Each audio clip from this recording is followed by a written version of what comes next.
அன்பு மாணவ செல்வங்களே, ஜிவி கெமிஸ்ட்ரி சேனலுக்கு உங்களை வரவேற்பது உங்கள் வெங்கடேசன். இந்த வீடியோவில் நம்ம என்ன பார்க்க போகிறோம்னா, லீச்சிங் ப்ராசஸை பற்றி டீட்டெயில்டாக பார்க்க போகிறோம். இதுவும் ஒரு கான்சன்ட்ரேஷன் ப்ராசஸ். இதுக்கு முன்னாடி நம்ம அதை என்ன ஏதுன்னு ப்ரீவியஸ் வீடியோவில் நம்ம சொல்லியிருக்கோம். வாட்ச் பண்ணிங்கன்னா உங்களுக்கு இதுவும் அண்டர்ஸ்டாண்ட் ஆகும். வாங்க வீடியோக்குள்ளே போகலாம். ஃபஸ்ட்டு லீச்சிங் ப்ராசஸ்னால் என்னென்னு பார்ப்போம். This method is based on the solubility of the ore in a suitable solvent. அப்போ இந்த லீச்சிங் ப்ராசஸ் எதை பேஸ் பண்ணி நடக்கும்னா சாலுபிலிட்டியை பேஸ் பண்ணி நடக்கும். அப்போ நம்ம என்ன பண்ணுவோம்னா, ஓர்ஸ் எடுத்துக்கிட்டு சூட்டபிள் சால்வெண்ட்டில் டிசால்வ் பண்ணுவோம். ஸோ அப்போ டிசால்வ் பண்ணுறப்ப என்ன ஆகும்னா, ஓர்ஸ் கம்ப்ளீட்டாக சால்யுபிள் ஆயிரும், கரைஞ்சிரும். ஸோ அதனுடைய அடிப்படையில் தான், அதை பேஸ் பண்ணி தான் இந்த லீச்சிங் ப்ராசஸை நம்ம பண்ணுறோம். In this method, the crushed ore is allowed to dissolve in a suitable solvent. The metal present in the ore is converted to its soluble salt or complex, while the gangue remains insoluble. இப்போ இந்த மெத்தடில் என்ன பண்ண போகிறோம்னா, நம்ம எந்த ஓர்ஸை concentrate பண்ணுறோமோ அந்த ஓர்ஸ் என்ன பண்ணிக்கிறோம், பவுடராக மாற்றிக்கிறோம். க்ரஷ்டுன்னு சொல்கிறோம் இல்லையா? ஸோ இப்போ பவுடராக மாற்றிக்கிட்டு அதை எதில் டிசால்வ் பண்ணுறோம் அப்படின்னா, சூட்டபிள் சால்வெண்ட்ஸ், அதுக்கு எந்த சால்வெண்ட் சூட்டபுளாக இருக்குமோ அதை எடுத்து என்ன பண்ணுறோம், அதில் டிசால்வ் பண்ணுறோம். அப்போ டிசால்வ் பண்ணுறப்ப என்ன நடக்குது பாருங்கள், இந்த மெட்டல் அயான் என்னவா கன்வெர்ட் ஆகுது, சால்யுபிள் சால்ட்டாக கன்வெர்ட் ஆகுது. அப்படி இல்லைன்னா அதனுடைய காம்ப்ளெக்ஸாக, சால்யுபிள் காம்ப்ளெக்ஸாக என்ன ஆயிரும், கன்வெர்ட் ஆயிரும். அப்போ ரிமைனிங் இருக்கக்கூடிய அந்த கேங்கு பார்ட்டிகல்ஸ் எல்லாமே இன்சாலிபிளாக கீழே அப்படியே என்ன ஆயிரும், டெபாசிட் ஆகிடும். கேங்குனா உங்களுக்கு தெரியும், இம்ப்யூரிட்டிஸ் அப்படின்னு நம்ம ப்ரீவியஸ் வீடியோஸில் பார்த்துருக்கோம். ஸோ அப்போ இது இந்த கேங்கு இன்சாலிபிளாக ஆயிரும். இன்சாலிபிளாக இருக்கிறதுனால கீழே டெபாசிட் ஆகிடும். இந்த நம்ம மெட்டல் சால்யுபிள் சால்ட்டாக மாறுறதுனால அதுலேருந்து நம்ம என்ன பண்ணிக்கலாம்னா எடுத்துக்கலாம். இதை ரொம்ப சிம்பிளாக அண்டர்ஸ்டாண்ட் பண்ணிக்கணும் அப்படிங்கிறதுக்காக இது கொடுத்துருக்கேன். ஓர்ஸ் நம்ம என்ன பண்ணிக்கிறோம், இந்த க்ரஷ்டு ஓர் எடுத்துக்கிறோம். இந்த ஓர்ஸ் என்ன பண்ணுறோம் பாருங்கள், டிசால்வ்ஸ் இன் சூட்டபிள் சால்வெண்ட். இந்த ஓர்ஸை சூட்டபுளான ஒரு சால்வெண்ட் என்ன பண்ணுறோம், டிசால்வ் பண்ணுறோம். டிசால்வ் பண்ணுறப்ப என்ன நடக்கும், the ore is converted into soluble salt or metal complex. So மேலே இருக்கக்கூடிய இந்த பேராகிராஃப் சிம்பிளாக நீங்கள் அண்டர்ஸ்டாண்ட் பண்ணிங்கன்னா இந்த ஒரே ஒரு இதை வச்சு மட்டும் நீங்கள் அண்டர்ஸ்டாண்ட் பண்ணிக்கலாம்.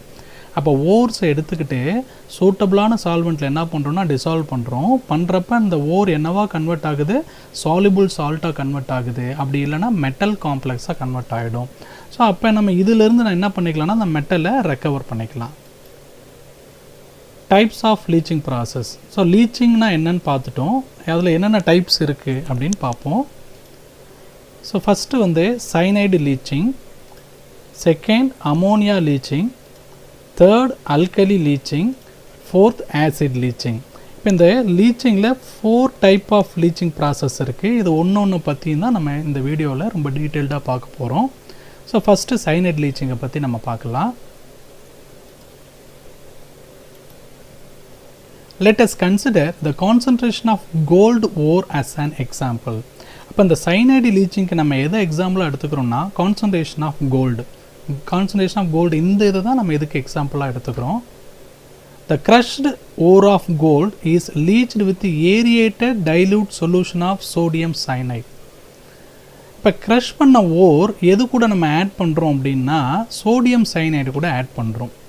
அப்போ இங்கே கொடுத்துருக்காங்க, அந்த ஏரியேட்டட்னா என்னென்னா ப்ரெசன்ஸ் ஆஃப் ஆக்சிஜன் ஆர் ஏர்னு அர்த்தம். ஓகேங்களா? அதுக்கு இப்போ நம்ம அடுத்தது பார்க்குறப்ப இந்த லைன் உங்களுக்கு அண்டர்ஸ்டாண்ட் ஆகும். Gold is converted into soluble cyanide complex. அப்போ நம்ம அந்த கோல்டு எடுத்துக்கிட்டு இந்த சோடியம் சைனைடு கூட ரியாக்ட் பண்ணுறப்ப கோல்டு என்னவா கன்வெர்ட் ஆகும்னா, அதனுடைய சால்யுபிள் சைனைட் காம்ப்ளெக்ஸாக கன்வெர்ட் ஆகிரும். The gangue aluminosilicate remains insoluble. அப்போ இங்கே கேங்கு என்னென்னா அலுமினோசிலிகேட் தான். இதுதான் இம்ப்யூரிட்டிஸ். இது என்ன ஆகும்னா இன்சாலிபிளாக கீழே என்னென்னாயிரும், டெபாசிட் ஆகிடும். அதுலேருந்து நம்ம ரிமூவ் பண்ணிடலாம். இப்போ இதுதான் இதனுடைய கெமிக்கல் ஈக்குவேஷன். இப்போ இங்கே என்ன எடுத்திருக்கோம் பாருங்கள், கோல்டு எடுத்திருக்கோம். இது ஃபேஸ் என்ன ஃபேஸ், சாலிட் ஃபேஸில் இருக்குது. இங்கே பாருங்கள் சைனைடு ஆனியான் எடுத்திருக்கோம். நம்ம இங்கே மேலே சொல்லியிருக்கோம் பாருங்கள், சோடியம் சைனைடு கூட ரியாக்ட் பண்ணுறோன்னு சொன்னோம் இல்லைங்களா. அப்போ அதில் நம்ம சோடியம் ஆனியானை மட்டும் எடுத்துக்கிட்டோம். எந்த மீடியத்தில் இருக்குது? Aqueous medium. அக்வஸ் மீடியம்னாவே எப்படி இருக்கும்? நமக்கு சொல்யூஷனாக இருக்கணும். ஸோ அது வாட்டர் மாலிகுல் இருக்கு இல்லையா. அப்போ அது அக்வஸ் மீடியமாக இருக்கிறதுனால நம்ம என்ன பண்ணுறோங்க, வாட்டர் மாலிகுல் எடுத்துக்கிறோம். இங்கே பாருங்கள் எக்ஸஸ் ஆஃப் ஆக்சிஜன் இருக்குது, ஒரு ஆக்சிஜன் இருக்குது. இந்த ஆக்சிஜன் எக்ஸஸாக இருக்கிறத தான் நம்ம இங்கே என்ன சொல்லியிருக்கோம் பாருங்கள், ஏரியேட்டட்னு சொல்லியிருக்கோம். அப்போ ஏரியேட்டட்னா excess of oxygen or in presence of oxygen, நம்ம அதை எப்படி வேணாலும் சொல்லலாம். இப்போ இந்த கோல்டு வந்து இந்த சைனைடு கூட ரியாக்ட் ஆகிறப்ப நமக்கு இந்த மாதிரியான சால்யுபிள் சைனைடு காம்ப்ளெக்ஸ், இதுதான் சால்யுபிள் சைனைடு காம்ப்ளெக்ஸ், இந்த மாதிரி ஒரு காம்ப்ளெக்ஸை ஃபார்ம் பண்ணிடுது. இப்போ இந்த காம்ப்ளெக்ஸு இது வந்து ஒரு கோஆர்டினேஷன் காம்ப்ளெக்ஸ்னு சொல்லலாம். இதுக்கு நேம் என்ன சொல்லலாம் அப்படின்னா டைசைனிடோ KC-ORate 1. இப்போ இந்த ஒன்னுங்கிறது என்னென்னா இங்கே இருக்கக்கூடிய கோல்டோட ஆக்சிடேஷன் நம்பரை குறிக்கும். அப்போது இங்கே இருக்கக்கூடிய கோல்டோட ஆக்சிடேஷன் நம்பர் என்னென்னா +1, அதுதான் இது குறிக்கும். இது என்ன KC அப்படின்னு போட்டிருக்கோம் அப்படின்னா, ஜென்ரலாக இது வந்து ஒரு கோஆர்டினேஷன் காம்ப்ளெக்ஸு, எஸ்பெஷலி இது வந்து ஒரு கோஆர்டினேஷன் ஸ்பியர்னு சொல்லுவோம். வந்து மைனஸ் சார்ஜ் இருக்கிறதுனால ஆனையான். இந்த நடுவில் இருக்கக்கூடிய கோல்டு வந்து சென்ட்ரல் மெட்டல் ஆட்டம், இந்த சைனைடுங்கிறது லிகான். ஸோ இதெல்லாம் கம்ப்ளீட்டாக உனக்கு ரொம்ப டீட்டெயில்டாக எதில் படிப்போம்னா கோஆர்டினேஷன் கெமிஸ்ட்ரியில் படிப்போம். அப்போ நம்ம அதை டீட்டெயில்டாக பார்க்கலாம். பட் இப்போ வந்து இது வந்து சென்ட்ரல் மெட்டல் ஆட்டம், இது வந்து லிகான். லிகான்ட் என்ன பண்ணுன்னா இந்த சென்ட்ரல் மெட்டல் ஆட்டத்துக்கு எலக்ட்ரானை டொனேட் பண்ணி பாண்டை ஃபார்ம் பண்ணிக்கும். அப்போ நம்ம எடுத்திருக்க லிகான்ட் என்னது சைனைடு. அப்போ இதில் இன்னொரு ஐசோமரிசம் இருக்குது. சைனைடு வந்து பார்த்தோன்னா நம்ம CN போடுறோம், இதே NCன்னு போட்டோம்னா அது ஐசோசைனைடு. ஸோ 2 ஐசோமரிசம் வந்து இருக்குது இதுக்கு சைனைடுக்கு. அப்போ இந்த கோல்டு கூட இந்த சைனைடு எது வழியாக பாண்டை ஃபார்ம் பண்ணியிருக்கோன்னா கார்பன் வழியாக. அதனால தான் நம்ம இங்கே என்ன போடுறோம்னா KCன்னு போடுறோம். ஒருவேளை NCன்னு இருந்துச்சுன்னா நம்ம இங்கே K போட்டு என்ன போடுவோம், Nன்னு போடுவோம். அப்போ இது என்னது அப்படின்னு பார்த்தோம்னா சால்யுபிள் சைனைடு காம்ப்ளெக்ஸ், அதாவது கோல்டோட சால்யுபிள் சைனைடு காம்ப்ளெக்ஸ். இப்போ இந்த ரியாக்ஷனை பேலன்ஸ் பண்ணுவோம். இப்போ இந்த பக்கம் பாருங்கள் எத்தனை கோல்டு இருக்குது, 4 கோல்டு இருக்குது. இங்கே எத்தனை சைனைடு இருக்குது பாருங்கள், 4 × 2. ஸோ இது வந்து நம்ம என்ன பண்ணோம், மல்டிபிள் பண்ணிக்கணும். இந்த ப்ராக்கெட்டுங்கிறது சைனைடுக்கானது. ஸோ அப்போ சைனைடு இந்த 2ங்கிறது சைனைடு, இந்த 4ம் சைனைடுக்கு காமன். அப்போ 2 × 4 எத்தனை, 8 சைனைட்ஸ் இருக்குது. இங்கே பாருங்கள் 4 ஆக்சிஜன் 4 ஹைட்ரஜன் இருக்குது. அப்போ இங்கே 4 கோல்டு இருக்குது. இந்த இடத்துல என்ன இருக்குது பாருங்கள், ஜஸ்ட் ஒரே ஒரு கோல்டு மட்டும்தான் இருக்குது. அப்போ பேலன்ஸ் பண்ணணும் என்ன பண்ணலாம், இங்கே 4 போட்டால் இங்கே கோல்டு வந்து பேலன்ஸ் ஆகிடும். ஸோ அப்போ 4 போட்டோம், இந்த பக்கமும் 4 இருக்குது, இந்த பக்கமும் 4 கோல்டு இருக்குது. ஸோ கோல்டு வந்து என்ன ஆகிடுச்சு, பேலன்ஸ் ஆகிடுச்சு. ரிமைனிங் பாருங்கள் சைனைடு எடுத்துக்கும். இங்கே ஒரே ஒரு சைனைடு இருக்குது. இங்கே பாருங்கள் 4 × 2 8 சைனைட்ஸ் இருக்குது. அப்போ இங்கே ஒரே ஒரு சைனைட்ஸ் இருக்குது. அப்போ பேலன்ஸ் பண்ண என்ன பண்ணணும், நம்ம இந்த இடத்துல 8 போடணும். இப்போ 8 போட்டாச்சு. அப்போ இந்த இடத்துல பாருங்கள் 8 சைனைடு இருக்குது. இங்கே 4 × 2 8 சைனைடும் என்ன ஆகிடுச்சு, பேலன்ஸ் ஆகிடுச்சு. அடுத்தது ஹைட்ரஜனை பேலன்ஸ் பண்ணுவோம். இங்கே 2 ஹைட்ரஜன்ஸ் இருக்குது. இங்கே பாருங்கள் 4 தான் இருக்குது. அப்போ இங்கே என்ன இருக்குது, 2 தான் இருக்குது. அப்போ இங்கே பேலன்ஸ் பண்ணால் இங்கே என்ன பண்ணணும், நம்ம 2 போடணும். அப்போ இங்கே பாருங்கள் 4 ஹைட்ரஜன் ஆகிடுச்சு, இங்கேயும் 4 ஹைட்ரஜன். ஸோ ஹைட்ரஜன் என்ன ஆகிடுச்சு, பேலன்ஸ் ஆகிடுச்சு. அடுத்து ஆக்சிஜன் பாருங்கள், இங்கே 2 இருக்குது.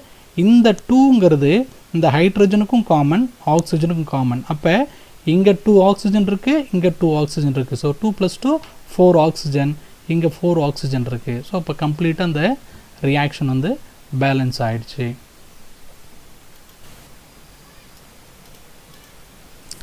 Recovery of metal of interest from the complex by reduction. இப்போ நம்ம மெட்டல் ஆஃப் இன்ட்ரெஸ்ட்டை ரெக்கவர் பண்ண போகிறோம். எந்த ப்ராசஸ் மூலியமான ரிடக்ஷன். அது என்ன மெட்டல் ஆஃப் இன்ட்ரெஸ்ட், நான் லாஸ்ட் வீடியோவில் சொல்லியிருக்கேன். ஒரு ஓர்லேருந்து எந்த மெட்டலை நம்ம எக்ஸ்ட்ராக்ட் பண்ணுறோமோ அதுதான் மெட்டல் ஆஃப் இன்ட்ரெஸ்ட். அப்போ அந்த மெட்டல்ஸை நம்ம என்ன பண்ணுறோம் அப்படின்னா ரிடக்ஷன் ப்ராசஸ் மூலிமா ரெக்கவர் பண்ண போகிறோம். எப்படின்னு பார்க்கலாம்.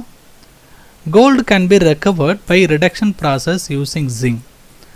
அப்போ இந்த கோல்டு வந்து எது மூலிமா நம்ம ரெக்கவர் பண்ண போகிறோம் அப்படின்னா ரிடக்ஷன் ப்ராசஸ் மூலிமா எதை யூஸ் பண்ணி, ஜிங்கை யூஸ் பண்ணி பண்ண போகிறோம். In this reduction process the gold is reduced to its elemental state.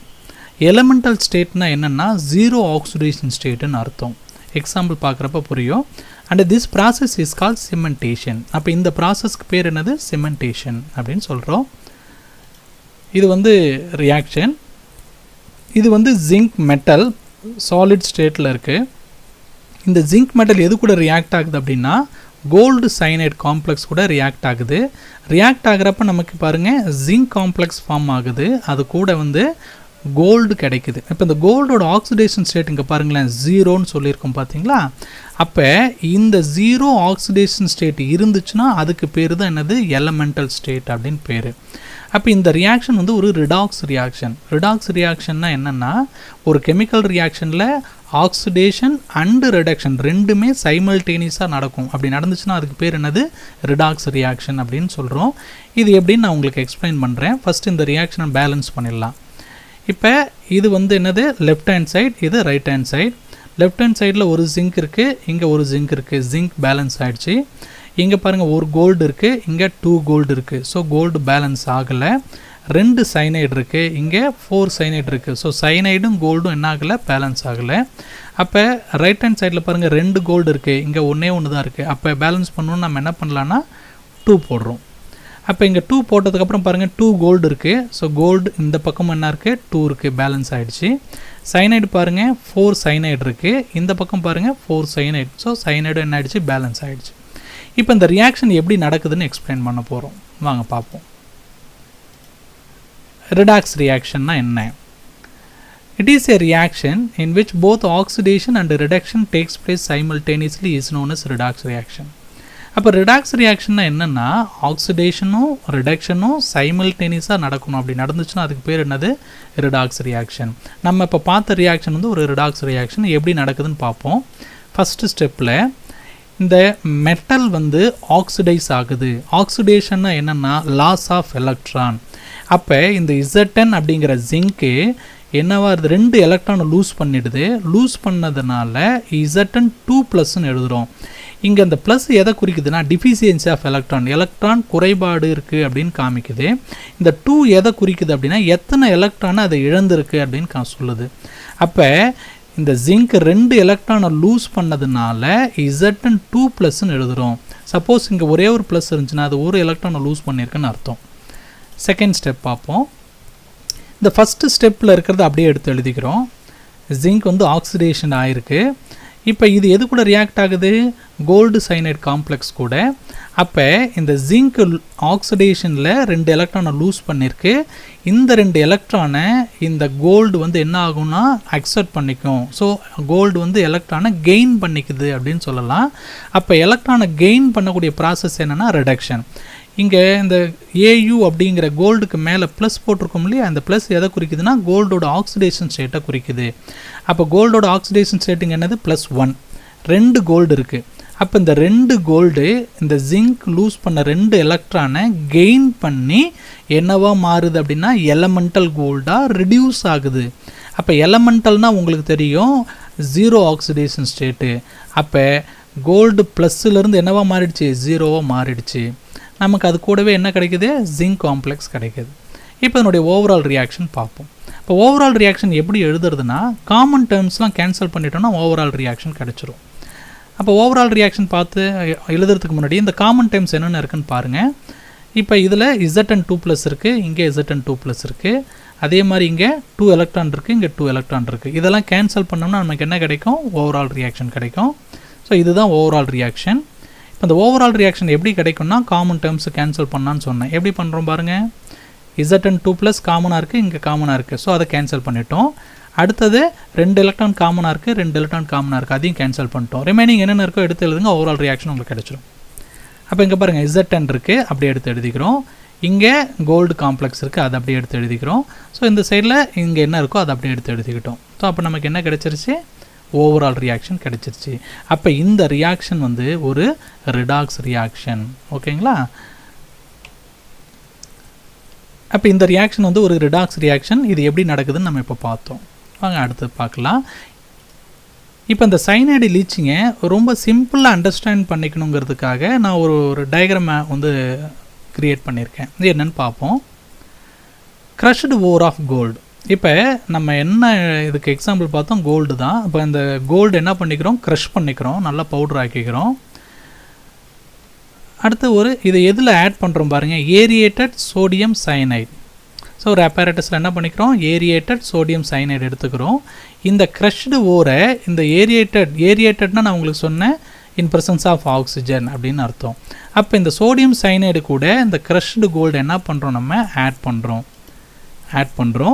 Add பண்ணுறப்ப என்ன நடக்குதுன்னா நமக்கு ஒரு இந்த கோல்டு வந்து சோடியம் சைனைடோட ரியாக்ட் ஆகி நமக்கு ஒரு காம்ப்ளெக்ஸை ஃபார்ம் பண்ணுது. அதுதான் என்னது, சைனைடு காம்ப்ளெக்ஸ். அதனுடைய ஃபார்முலா இது நம்ம ஆல்ரெடி பார்த்துருக்கோம். அடுத்தது இது பாருங்கள், இன்சால்யுபிள் அலுமினியம் சிலிக்கேட் கேங்கோ. அப்போ சால்யுபிள் கோல்டு வந்து என்ன ஆயிரும், சைனைடு காம்ப்ளெக்ஸாக மாறிடும். எதெல்லாம் இன்சால்யுபிளாக இருக்கோ அது எல்லாமே கீழே என்ன ஆயிரும், அப்படியே டெபாசிட் ஆகிடும். அப்போ இங்கே இது என்ன இன்சால்யுபிளாக இருக்குது அப்படின்னா அலுமினோ சிலிக்கேட், இதுதான் கேங்குன்னு சொல்கிறோம். இந்த ப்ராசஸ் இதை நீங்கள் அண்டர்ஸ்டாண்ட் பண்ணிக்கிட்டீங்கன்னா அந்த தியரியை நீங்களாக எழுதிடலாம். அந்த தியரியை வந்து நீங்கள் மனப்பாடம் பண்ணணுங்கிறது அவசியம் இல்லை. க்ரஷ்டு கோல்டு எடுத்துக்கிறோம், இது எதில் ஆட் பண்ணுறோம், ஏரியேட்டட் சோடியம் சைனைடில் ஆட் பண்ணுறோம். ஆட் பண்ணுறப்ப நமக்கு என்ன கிடைக்குது, ஒரு சைனைட் காம்ப்ளெக்ஸ் கிடைக்குது. ப்ளஸ் வந்து அந்த இன்சால்யுபிள் அலுமினோ சிலிக்கேட் வந்து கீழே அப்படியே என்ன ஆகிடுது, டெபாசிட் ஆகிடுது அப்படின்னு. இதை வச்சு நீங்கள் அந்த இதை பாயிண்ட்ஸில் எழுதிடலாம். இதுதான் நம்ம ஏற்கனவே பார்த்த ரியாக்ஷன். கோல்டு எது கூட ரியாக்ட் ஆகுது, சைனைடு கூட. அப்போ இது எந்த மீடியத்தில் இருக்குது, அக்வஸ் மீடியங்கிறதுனால வாட்டர் எடுத்துக்கிறோம். ஆக்சிஜன் இருக்கிறதுனால அதை எப்படி எடுத்துக்கிறோம், நம்ம ஏரியேட்டட் அப்படின்னு சொல்கிறோம். நமக்கு என்ன கிடைக்குது, கோல்டு சைனைடு காம்ப்ளெக்ஸ் கிடைக்குது. கூட வந்து பை ப்ராடக்ட் வந்து ஹைட்ராக்சில் அயான் கிடைக்குது. இப்போ இதை பேலன்ஸ் பண்ண போகிறோம். ஏற்கனவே இதை பார்த்தாச்சு. இந்த பக்கம் 4 கோல்டு இருக்குது.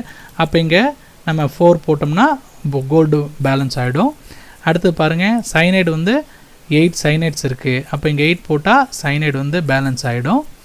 அதுக்கப்புறம் ஹைட்ரஜன் இங்கே பாருங்கள் 4 ஹைட்ரஜன் இருக்குது. அப்போ இங்கே 2 இருக்குது. அப்போ 2 போட்டால் பேலன்ஸ் ஆகிடும். இந்த காம்ப்ளெக்ஸோட நேம் தான் நம்ம இங்கே சொல்லியிருக்கோம். இது எப்படி வந்துச்சுங்கிறத நம்ம முதல்ல நான் சொல்லியிருக்கேன். Recovery of metal of interest from the complex by reduction, இதுவும் பார்த்துருக்கோம். அதனுடைய ஓவரால் ரியாக்ஷன் இது. இந்த ரியாக்ஷன் நம்ம ஆல்ரெடி பார்த்தாச்சு. இப்போ இந்த ரியாக்ஷனை பேலன்ஸ் பண்ணணும்னா இங்கே ஒரு ஜிங்க் இருக்குது, இங்கே ஒரு ஜிங்க் இருக்குது. ஓகே, இங்கே ஒரு கோல்டு இருக்குது, இங்கே 2 கோல்டு இருக்குது. அப்போ பேலன்ஸ் பண்ணணும், நம்ம என்ன பண்ணுறோங்க, 2 போடுறோம். அப்போ கோல்டு வந்து இங்கே 2 இருக்குது, இங்கே 2 பேலன்ஸ் ஆகிடுச்சு. சைனைட் பாருங்கள் 2 × 2 4 இருக்குது, இங்கே 4 இருக்குது, பேலன்ஸ் ஆகிடுச்சு. ஸோ இந்த இது உங்களுக்கு எதுக்காக நம்ம கொடுத்துருக்கோம் அப்படின்னா, நீங்கள் ஈஸியாக இந்த தியரியாக இருக்கிறத அண்டர்ஸ்டாண்ட் பண்ணிக்கணுங்கிறதுக்காக ஒரு டயக்ராமேட்டிக்காக கொடுத்துருக்கேன். நீங்கள் அகைன் அண்ட் அகைன் வாட்ச் பண்ணிங்கன்னா ஈஸியாக உங்களுக்கு அண்டர்ஸ்டாண்ட் ஆகிடும். Next, ammonia leaching. When a crushed ore containing nickel, copper and cobalt is treated with aqueous ammonia under suitable pressure. இப்போ நம்ம என்ன பண்ணுறோம் அப்படின்னா, ஓர்ஸ் எடுத்துக்கிறோம். அந்த ஓர்ஸில் என்னென்ன இருக்கணும், நிக்கல் இருக்கணும், காப்பர் இருக்கணும், கோபால்ட் இருக்கணும். இது எல்லாத்தையும் க்ரஷ் பண்ணிக்கிறோம், நல்லா பவுடராக மாற்றிக்கிறோம். இதை எதில் ஆட் பண்ணுறோம்னா அக்வஸ் அமோனியா கூட ஆட் பண்ணுறோம் அண்டர் சூட்டபிள் ப்ரெஷர். அப்போ ஆட் பண்ணுறப்ப ammonia selectively leaches these metals by forming their soluble complex. அப்போ இந்த அமோனியா என்ன பண்ணும், இந்த நிக்கல், காப்பர், கோபால்ட் மூணுத்தையுமே அதனுடைய சால்யுபிள் காம்ப்ளெக்ஸாக மாற்றிடும். அப்போ இந்த காம்ப்ளெக்ஸுக்கு நேம் என்னென்னா ஹெக்ஸா அம்மைன் நிக்கல் 2+ அயான். இந்த காம்ப்ளெக்ஸுக்கு நேம் என்னென்னா டெட்ரா அம்மைன் காப்பர் 2+ அயான். இந்த காம்ப்ளெக்ஸுக்கு பேர் என்னென்னா penta ammine aqua copper 3+ ion, cobalt 3+ ion. So அப்போ இந்த அமோனியா வந்து இந்த 3 மெட்டலையுமே சால்யுபிள் மெட்டல் காம்ப்ளெக்ஸாக மாற்றிடும், லீவிங் பிஹைண்ட் த கேங்கோ. அப்போ இது சால்யுபிள் காம்ப்ளெக்ஸாக மாற்றிச்சுன்னா மீதி என்ன இருக்கும், அந்த இம்ப்யூரிட்டிஸ் கேங்கோ தான் அப்படியே இருக்கும். அந்த கேங்கோக்கு என்னென்னலாம் வந்து கேங்குவாக இருக்கும், அந்த இம்ப்யூரிட்டியாக இருக்கும்னா iron 3 oxide or iron hydroxide and aluminosilicate. இது எல்லாமே தான் என்னவாக இருக்குது, கேங்குவா இன்சால்யுபிள் இம்ப்யூரிட்டிஸாக இருக்குது. இதை டயக்ராமேட்டிக்காக பார்க்கலாம். இப்போ க்ரஷ்டு நிக்கல், கோபால்ட், காப்பர் இந்த 3 ஓர் நம்ம என்ன பண்ணோம், க்ரஷ் பண்ணி பவுடராக எடுத்துக்கிட்டோம். அப்போ நம்ம ஒரு இதில் வந்து அமோனியா அண்டர் சூட்டபிள் ப்ரெஷர், ஒரு இதில் அமோனியா எடுத்துக்கிறோம் ஒரு வெசலில். இப்போ இந்த க்ரஷ்டு இந்த நிக்கல், கோபால்ட், காப்பரை இந்த அமோனியாவில் என்ன பண்ணுறோம், ஆட் பண்ணுறோம். ஆட் பண்ணோன்னே நமக்கு என்ன ஆகுது, ஒரு காம்ப்ளெக்ஸ் ஃபார்ம் ஆகுது. அந்த காம்ப்ளெக்ஸ் என்னது, இந்த காம்ப்ளெக்ஸ் தான் நம்ம ஆல்ரெடி பார்த்தது, soluble complex of nickel, copper and cobalt. Again இப்போ கீழே இருக்கிறது பார்த்தீங்கன்னா என்ன அப்படின்னா இன்சால்யுபிள் கேங்கோ பார்ட்டிகல்ஸ். இப்போ இது இன்சால்யுபிளாக இருக்கிறதுனால இந்த இதில் என்ன ஆகிடுச்சு, கீழே டெபாசிட் ஆகிடுச்சு. அது என்னென்ன இதாக இருக்கலாம், இன்சால்யுபிள் அயன் ஆக்சைடாக இருக்கலாம், அப்படி இல்லைனா அயன் ஹைட்ராக்சைடாக இருக்கலாம் அண்டு அலுமினியம் சிலிகேட். இது எல்லாத்தையும் தான் நம்ம என்னென்னு சொல்கிறோம், கேங்குவாக சொல்கிறோம். அப்போ இந்த டயக்ராம்லேருந்து நம்ம ஈஸியாக என்ன அண்டர்ஸ்டாண்ட் பண்ணுறோம், நம்ம நிக்கல் காப்பர் கோல்டு ஓரை க்ரஷ் பண்ணி எடுத்துக்கிறோம். இது எதில் ஆட் பண்ணுறோம், அமோனியா அண்டர் சூட்டபிள் ப்ரெஷரில் ஒரு அமோனியா ஒரு வெசலில் எடுத்துக்கிறோம். இந்த க்ரஷ் பண்ணதில் ஆட் பண்ணுறோம். ஆட் பண்ணோடனே நமக்கு கெமிக்கல் ரியாக்ஷன் நடந்து சில காம்ப்ளெக்ஸ் ஃபார்ம் ஆகிருக்கு. இந்த காம்ப்ளெக்ஸ்லாம் எப்படி இருக்கும், சாலிபுளாக இருக்கும். இன்சாலிபுளாக இருக்கக்கூடிய இந்த கேங்குலாம் கீழே டெபாசிட் ஆகிடும். Next alkali leaching. In this method, the ore is treated with aqueous alkali to form a soluble complex. Alkali அப்படின்னா பேஸ்ன்னு அர்த்தம். அப்போ ஓர்ஸை நம்ம என்ன பண்ணுறோம், aqueous பேஸ் கூட ரியாக்ட் பண்ணுறோம். ரியாக்ட் பண்ணுறப்ப நமக்கு என்ன கிடைக்குது, soluble காம்ப்ளெக்ஸாக அது மாறுது. Example, bauxite an important ore of aluminum, இதை நம்ம லாஸ்ட் வீடியோவில் நம்ம பார்த்துருக்கோம், is heated with a solution of sodium hydroxide or sodium carbonate in the temperature range 470 to 520 Kelvin at 35 atmospheric pressure to form soluble sodium meta-aluminate, leaving behind the impurities iron oxide and titanium oxide. அப்போ இதில் என்ன சொல்கிறோம் அப்படின்னா, அலுமினியத்தோட ஓர் வந்து bauxite, இதை என்ன பண்ணுறோம் அப்படின்னா சோடியம் கார்பனேட் அல்லது சோடியம் ஹைட்ராக்சைடு கூட ஹீட் பண்ணுறோம். இந்த டெம்பரேச்சர் ரேஞ்சில் 470 to 520 கெல்வின் அப்படிங்கிற டெம்பரேச்சர் ரேஞ்சில், அதே சமயத்தில் அட்மாஸ்பியரிக் ப்ரெஷர் எவ்வளோ இருக்குன்னா 35 இருக்கணும். அப்போ நமக்கு ஒரு காம்ப்ளெக்ஸ் கிடைக்குது. அந்த காம்ப்ளெக்ஸுக்கு பேர் பார்த்திங்க சோடியம் மெட்டா அலுமினேட் அப்படிங்கிற காம்ப்ளெக்ஸ் கிடைக்குது. அது கூட இம்ப்யூரிட்டிஸ் என்னென்னலாம் வந்து கீழே டெபாசிட் ஆகிடும்னா iron oxide and titanium oxide.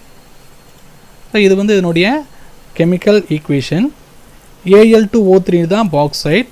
அப்போ பாக்சைட் எது கூட ரியாக்ட் ஆகுது, அல்கலி, சோடியம் ஹைட்ராக்சைடுங்கிறது அல்கலி கூட ரியாக்ட் ஆகுது. அப்போ சொல்யூஷனாக இருக்கிறதுனால இது வந்து H2O மாலிகுல் எடுத்துக்கிறோம். இங்கே பாருங்கள், அக்வஸ் அல்கலி, அக்வஸ்னாவே உங்களுக்கு தெரியும் சொல்யூஷனாக இருக்கும். அப்போ நமக்கு வாட்டர் மாலிகுல் எடுத்துக்கிறோம். இப்போ நமக்கு இதெல்லாம் ஒன்றா ரியாக்ட் ஆகி இந்த ஒரு காம்ப்ளெக்ஸை கொடுக்குது. இந்த காம்ப்ளெக்ஸுக்கு பேர் தான் என்னது, சோடியம் மெட்டா அலுமினேட். இப்போ இந்த ரியாக்ஷனை பேலன்ஸ் பண்ணலாம். இந்த பக்கம் பாருங்கள் 2 சோடியம் இருக்குது, இங்கே ஒரே ஒரு சோடியம் தான் இருக்குது. இந்த பக்கம் 2 அலுமினியம் இருக்குது, 2 அலுமினியம். இந்த 2ங்கிறது எல்லாத்துக்கும் common, sodium aluminium OH group எல்லாத்துக்குமே காமன். அப்போ இங்கே 2 சோடியம் இருக்குது, இங்கே ஒரு சோடியம் இருக்குது. அப்போ பேலன்ஸ் பண்ணணும்னா நம்ம இங்கே 2 போடணும். அப்போ இங்கே 2 போட்டால் பாருங்கள் 2 சோடியம், ஸோ 2 சோடியம் பேலன்ஸ் ஆகிடுச்சு. 2 அலுமினியம் பேலன்ஸ் ஆகிடுச்சு. அடுத்தது ஆக்சிஜன் பாருங்கள், 2 ஆக்சிஜன். இந்த 4ங்கிறது ஆக்சிஜனுக்கும் காமன், ஹைட்ரஜனுக்கும் காமன். அப்போ இங்கே 4 இருக்குது, இங்கே 2. அப்போ 4 × 2 8 ஆக்சிஜன் இருக்கணும். அதே மாதிரி ஹைட்ரஜன் 8 இருக்கணும். அப்போ இங்கே பாருங்கள் 2 ஹைட்ரஜன் தான் இருக்குது, இங்கே எத்தனை இருக்குது, 4 × 2 8 இருக்குது. ஸோ பேலன்ஸ் பண்ணுறதுக்காக இங்கே நம்ம 3 போடுறோம். 3 போட்டால் 3 × 2 6 ஹைட்ரஜன் ப்ளஸ் இந்த 2ங்கிறது எல்லாத்துக்கும் காமன், இங்கே ஒரு 2 ஹைட்ரஜன், 6 + 2 8 ஹைட்ரஜன் கிடச்சிருக்கு. அதே மாதிரி ஆக்சிஜனும் பேலன்ஸ் ஆகிருக்கும். The hot solution is decanted, cooled and diluted. அப்போ இந்த சொல்யூஷன் எப்படி இருக்கும், ரொம்ப ஹாட்டாக இருக்கும். ஏன்னா இந்த டெம்பரேச்சரை நம்ம ஹீட் பண்ணுறோம். அப்போ இதை என்ன பண்ணுறோம், டீகேண்டட்னா போர்டுன்னு அர்த்தம், ஊற்றுறதுன்னு அர்த்தம். அப்போ அதை வந்து ஒரு இதில் ஊற்றி கூல் பண்ணுறோம், அதை டைலூட் பண்ணிக்கிறோம். கான்சன்ட்ரேட்டடாக இருக்கும், அப்போ என்ன பண்ணிக்கிறோம், டைலூட் பண்ணிக்கிறோம். This solution is neutralized by passing CO2 gas to form hydrated alumina precipitate. அப்போ இங்கே OH குரூப் இருக்கிறதுனால இந்த சொல்யூஷன் எப்படி இருக்கும், பேசிக் மீடியத்தில் இருக்கும். அப்போ கார்பன் டை ஆக்சைடு கேஸ் நம்ம பாஸ் பண்ணோம்னா நியூட்ரல் ஆகும். எப்படி நியூட்ரல் ஆகும்னா CO2 கேஸ் பாஸ் பண்ணுறோம், ஆல்ரெடி அங்கே வாட்டர் மாலிகுல் இருக்கும். ஸோ அது கூட ரியாக்ட் ஆகி இது என்னவா கன்வெர்ட் ஆகும்னா ஆசிடாக கன்வெர்ட் ஆகும். அப்போ ஒரு பேஸ் கூட ஆசிட் ஆட் பண்ணுங்கிற அந்த ப்ராசஸ் வந்து என்ன சொல்லுவோம், நம்ம நியூட்ரலைசேஷன் சொல்லுவோம். அப்போ இந்த காம்ப்ளெக்ஸ் கூட CO2 கேஸை பாஸ் பண்ணால் நியூட்ரல் ஆகிடும். அதே சமயத்தில் நமக்கு என்ன கிடைக்கும், ஹைட்ரேட்டட் அலுமினா கிடைக்கும். இது வந்து ஒரு ப்ரிசிபிடேட்னா வீழ்படிவுன்னு சொல்லுவோம், கீழே அப்படியே டெபாசிட் ஆகிடும். இதுதான் ப்ரிசிபிடேட்னு சொல்லுவோம். The precipitate is filtered off and heated around 1670 Kelvin to get pure alumina. அப்போ இங்கே கிடைக்கக்கூடிய இந்த ஹைட்ரேட்டட் அலுமினா ப்ரிசிபிடேட் இருக்கு இல்லையா, இதை என்ன பண்ணுறோம் 1670 கெல்வின் டெம்பரேச்சரில் ஹீட் பண்ணுறப்ப வாட்டர் மாலிகுல் எவாப்ரேட் ஆகி நமக்கு பியூர் அலுமினா மட்டும் கிடைக்கும். எப்படின்னு நம்ம பார்க்கலாம். இதை டயக்ராமாக நம்ம புரிஞ்சுக்கணுன்னா, க்ரஷ்டு பாக்சைட் எடுத்துக்கிட்டோம், ஸோ ஒரு எஸ்எல்ல நம்ம என்ன எடுத்திருக்கோம், சோடியம் ஹைட்ராக்சைடு எடுத்துருக்கிறோம் அல்லது சோடியம் கார்பனேட் எடுத்திருக்கோம். இந்த க்ரஷ்டு பாக்சைட்டை இது கூட நம்ம என்ன பண்ணுறோம், ஆட் பண்ணுறோம். ஆட் பண்ணுறப்ப நமக்கு அதே சமயத்தில் இந்த கண்டிஷன்ஸ் மெயின்டைன் பண்ணணும். 35 அட்மாஸ்பியரிக் ப்ரெஷர் இருக்கணும். அதே சமயத்தில் இந்த க்ரஷ்டு பாக்சைட்டை சோடியம் ஹைட்ராக்சைடு அல்லது சோடியம் கார்பனேட் கூட ஆட் பண்ண உடனே 470 520 கெல்வினில் ஹீட் பண்ணணும். ஹீட் பண்ணால் நமக்கு என்ன கிடைக்கும் பாருங்கள், இது ரியாக்ட் ஆகி ஒரு காம்ப்ளெக்ஸ் கொடுக்குது. சாலிபிள் சோடியம் மெட்டா அலுமினேட் அப்படிங்கிற ஒரு காம்ப்ளெக்ஸை கொடுக்குது.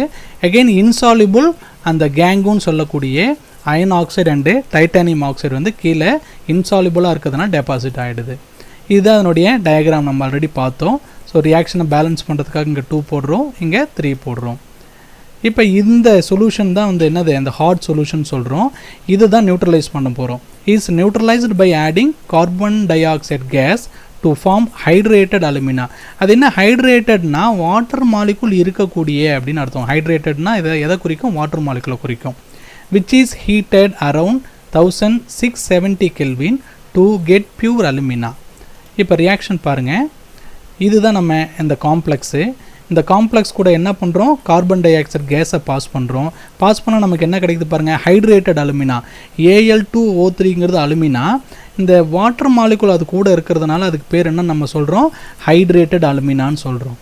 அப்போ அது கூடவே நமக்கு ஒரு பை ப்ராடக்ட் என்ன கிடைக்குது, சோடியம் பைகார்பனேட் கிடைக்குது. இந்த ஹைட்ரேட்டட் அலுமினாவை தான் நம்ம என்ன பண்ணுறோம், 1670 கெல்வினில் ஹீட் பண்ணுறோம். அப்போ ஹீட் பண்ணுறப்ப இந்த வாட்டர் மாலிகுல் என்ன ஆயிரும், எவாப்ரேட் ஆயிரும். நமக்கு என்ன கிடைச்சிரும், பியூர் அலுமினா கிடைச்சிரும். அடுத்தது acid leaching. Leaching of sulphide ores such as zinc sulphide and lead sulphide. Zinc சல்ஃபைடுங்கிறது ஜிங்க் பிளண்ட்டு, லெட் சல்ஃபைடு அப்படிங்கிறது கலினா. ஸோ அப்போ சல்ஃபைடு ஓர்ஸை நம்ம ஆசிட் லீச்சிங் மூலிமா என்ன பண்ணலாம், கான்சன்ட்ரேட் பண்ணலாம். அப்போ என்ன பண்ணுவோம்னா அந்த சல்ஃபைடு ஓர்ஸை ஹாட் அக்வஸ் சல்ஃபூரிக் ஆசிட் கூட ரியாக்ட் பண்ணுவோம். இதுதான் அதனுடைய கெமிக்கல் ரியாக்ஷன். இங்கே பாருங்கள் ஜிங்க் சல்ஃபைடு இருக்குது, இங்கே சல்ஃபூரிக் ஆசிட் இருக்குது, இங்கே ஆக்சிஜன். ஸோ அப்போ இந்த ரியாக்ஷன் வந்து இன் ப்ரெசன்ஸ் ஆஃப் ஏரில் நடக்குது. அப்போ இந்த ஜிங்க் சல்ஃபைட் என்னவா கன்வெர்ட் ஆகுது, ஜிங்க் சல்ஃபேட்டாக கன்வெர்ட் ஆகுது. கூடவே எலமெண்டல் சல்ஃபர் கிடைக்குது, வாட்டர் மாலிகுல் கிடைக்குது. ஸோ இப்போ இதை நான் என்ன பண்ணலாம், பேலன்ஸ் பண்ணலாம். இந்த ரியாக்ஷனை பற்றி நான் இப்போ எக்ஸ்பிளைன் பண்ணுறேன். அதுக்கு முன்னாடி இதை பேலன்ஸ் பண்ணிடுவோம். இந்த பக்கம் 2 ஜிங்க் இருக்குது, இங்கே ஒரே ஒரு ஜிங்க் இருக்குது. அப்போ என்ன பண்ணலாம், 2 போடுறோம். 2 போட்டால் இந்த பக்கமும் 2 ஜிங்க், இந்த பக்கமும் 2 ஜிங்க். ஓகே. அடுத்தது சல்ஃபேட் பாருங்கள், 2 சல்ஃபேட் இருக்குது, இங்கே 2 போட்டால் 2 சல்ஃபேட்டு. ஹைட்ரஜன் இங்கே பாருங்கள் 4 ஹைட்ரஜன், ஸோ இங்கே 4 ஹைட்ரஜன். ஸோ எல்லாமே பேலன்ஸ் ஆகிடுச்சு. இப்போ in this process the insoluble sulphide is converted into soluble sulphate and elemental sulphur. இது நல்லா கவனிங்க. இந்த ஜிங்க் சல்ஃபைடில் இருக்கக்கூடிய இந்த சல்ஃபர் வந்து இன்சாலிபிள். இப்போ இந்த இன்சாலிபிள் சல்ஃபர் தான் இங்கே என்னவா மாறுது, சல்ஃபேட்டாக மாறுது. அப்போ இந்த SO4 எதுலேருந்து வந்திருக்கணும் பாருங்கள், இங்கே இருக்கக்கூடிய SO4 அப்படியே வரல. இந்த ஜிங்க் சல்ஃபைடில் இருக்கக்கூடிய சல்ஃபர் இந்த ஆக்சிஜன் கூட ரியாக்ட் ஆகி தான் நமக்கு என்னவா கிடைக்குது, சல்ஃபேட்டாக மாறுது. அப்போ இந்த எலமெண்டலில் இருக்கக்கூடிய இன்சாலிபிள் சல்ஃபர் என்னவா மாறுது, சாலிபிள் சல்ஃபேட்டாக மாறுது. அதே சமயத்தில் இங்கே இருக்கக்கூடிய அந்த சல்ஃபர் எலமெண்டல் சல்ஃபராக மாறுது. ரிமைனிங் நம்ம அடுத்த வீடியோவில் பார்ப்போம். தேங்க்யூ.